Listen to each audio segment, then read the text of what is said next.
Monday, October 2.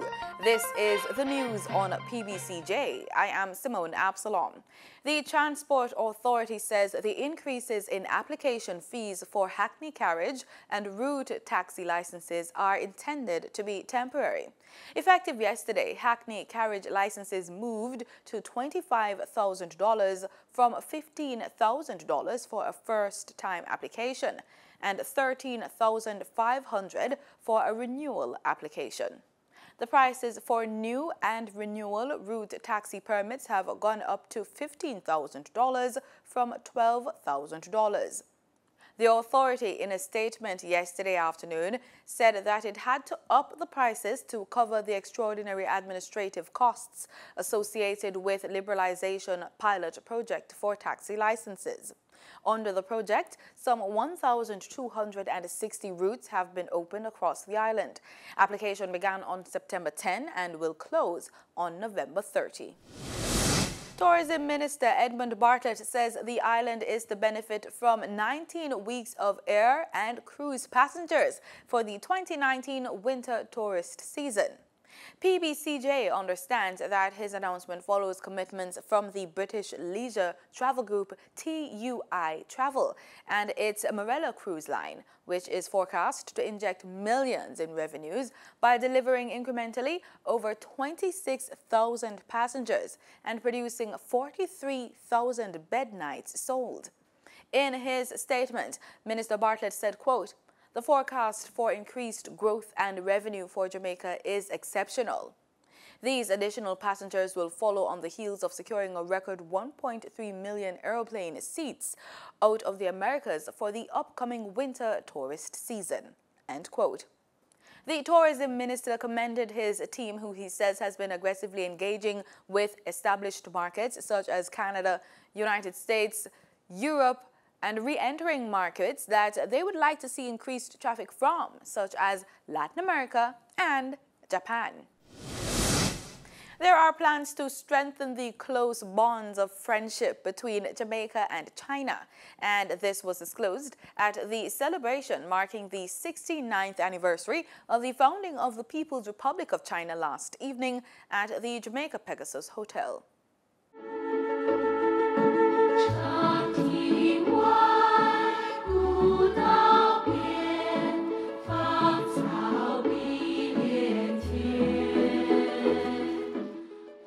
October 1st, 1949 is the Memorial Day for the founding of the People's Republic of China.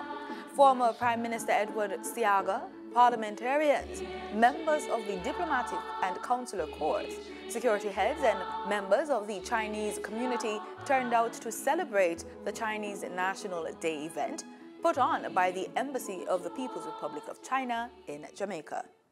China is committed to forging a new form of international relations with mutual respect, fairness, justice, and win-win cooperation as its central pillars, and building a community with a shared future for mankind, which is open, inclusive, clean, beautiful, enjoying lasting peace, universal security, and common prosperity. China is Jamaica's third largest trading partner and has invested heavily in capacity development and infrastructure. China is the largest source of FDI to Jamaica. 16 major Chinese enterprises have invested over $1.5 billion, completed nearly 40 projects, and created 10,000 jobs. 30 more projects are also underway, which will create thousands more jobs. And for that, we are extremely proud as we are committed to the growth and the development of Jamaica. In her address, Minister of Foreign Affairs and Foreign Trade, Senator Kamina Johnson-Smith, spoke of the close friendship between China and Jamaica, as well as ways in which both countries continue to benefit. On the trade front, China has been assisting us to further tap into our nascent blue economy by opening up trade opportunities for the export of live lobsters. I know we all share Minister Shaw's excitement about the export of our first shipment of lobster to China, which occurred this last August. We're quite keen, Ambassador, to continue exploring opportunities in the Chinese market. And for this reason, representatives of the government, along with several companies, will participate in the first China International Import Exposition in Shanghai in early November. This expo provides a great opportunity for us to enter the Chinese market. Minister without portfolio in the Finance Ministry, Feval Williams, gave a recent update on Jamaica's agreement with the New Day Aluminium, the company that in 2016 acquired the bauxite mining and export assets of Noranda Bauxite Limited based at Discovery Bay, St. Anne. Under the agreement, the government will earn 17.33% earnings before tax. Calculated based on earnings before interest, taxes, depreciation, and amortization, or US $150 per ton of dried bauxite shipped, whichever is greater. The royalty payments of US 50 cents per dry metric ton of ore shipped will also remain in effect. Of note, when the agreement was signed recently, New Day paid to the government some US $7 million, or approximately 959 million Jamaican dollars. This represents a significant part of the US $17 million owed. The rest is to be paid over 36 months, and these are all legacy payments as well as royalties. Ms. Williams lauded the agreement as a rescue. In December of 2015, headline in one of the major papers, bauxite job cuts, massive redundancy to hit Noranda workers in January. In January of 2016, again, bauxite job cuts, Noranda to slash 190 positions. That was the state of the companies in the bauxite alumina industry. That is what we found when we came to government. And we had to set about to rescue the industry at a time when alumina prices were at their lowest in about 5 years. So fast forward to 2018, as a result of being able to negotiate with the new company called New Day, over 300 jobs were saved, and all monies owed to the workers were paid.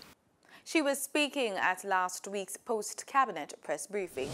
Minister of Culture, Gender, Entertainment and Sport, Olivia Babsy-Grange, says her ministry will be getting funding from UN Women towards the implementation of the National Strategic Action Plan to eliminate gender-based violence. The minister made the comment as she signed a memorandum of understanding between the ministry and the UN Women Multi-Country Office of the Caribbean. In a statement yesterday, the minister explained that the National Strategic Action Plan to eliminate gender-based violence is a 10-year program of activities which is being implemented across the whole of the government, with strategic targets towards eliminating this horrendous crime. The plan has a series of actions to prevent violence, protect and to deliver adequate services to victims, and to deal appropriately with perpetrators.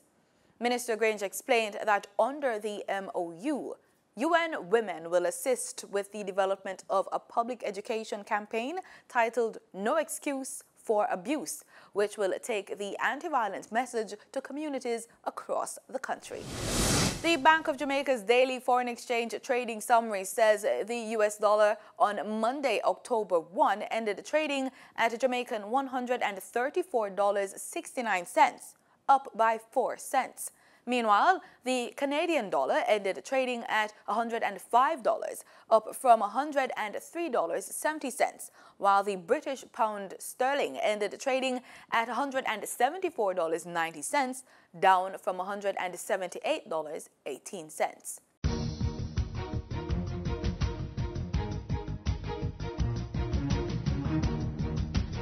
In sports, Jamaica Scorpions head coach Robert Samuels is confident that the country can win this year's regional Super 50 tournament, which will be held in Barbados. Samuels believes they have assembled a strong team for the tournament and is optimistic that it will do well. The Scorpions have been drawn in Group B with hosts Barbados Pride, Leeward Islands Hurricanes, Combined Campuses and Colleges, and the United States. Group A comprises defending champions Windward Islands Volcanoes, Guyana's Jaguars, Trinidad and Tobago Red Force, West Indies B, and Canada. The Scorpions are set to play their first game against the CCC on October 4. And that's the news. Thanks so much for making it PBCJ. Remember, we are the People's Station.